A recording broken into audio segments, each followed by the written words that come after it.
You know, the internet never fails to surprise us, and in many ways our predictions get confused almost every time.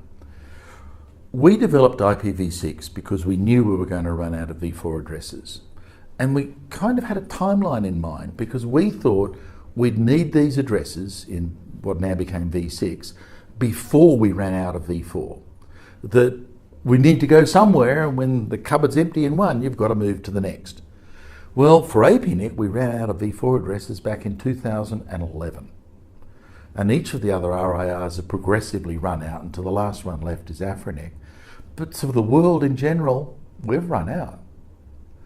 But somehow, we still keep on living. That v6 hasn't replaced v4. We're in this strange mode of running the two together. And so in this presentation at APRICOT, at the APRICOT meeting this week, I'm looking at what happened in the last 12 months in addressing and routing. And the curious thing with routing, particularly in the v4 network, is that it keeps on growing. Now, we're not fueling it with new addresses. They all went away a long time ago.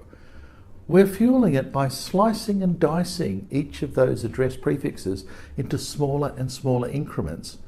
And the v4 network keeps on growing. In some ways, this is defying gravity. We'd never expected this to happen. And it kind of shows us in some ways the inventiveness of folk in actually changing the architecture of the internet. Because in the v4 network in particular, as it moves into this area of intense use of NATs, the network is strongly now client-server. The clients borrow addresses, use them to speak with servers, and then go away. The servers are the ones that are, if you will, permanently addressed. They're the rendezvous points. But the growth of services is much lower than the growth of clients. And so we see this reflected in the stats. So that's the first kind of thing. v4 still grows.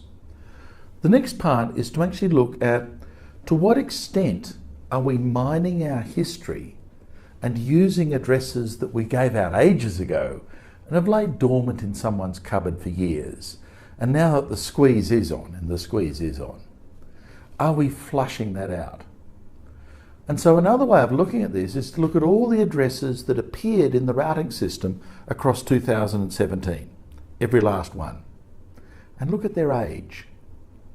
Now, if we do this back in, 2010, where there were still v4 addresses, almost 90% of all the addresses that appeared in the routing system, we gave out a few months beforehand. We give it out, it gets routed. Give it out, gets routed. But once we started running out of addresses, that dynamic changed, naturally, because we're not giving out as many, and we start to look deeper and deeper and deeper into our history.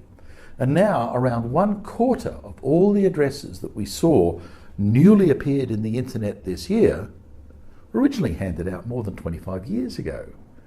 So the transfer market has been interesting in terms of freeing up, releasing and putting to use addresses in v4 that were otherwise going to sit there forever. We're now flushing them out and mining our history.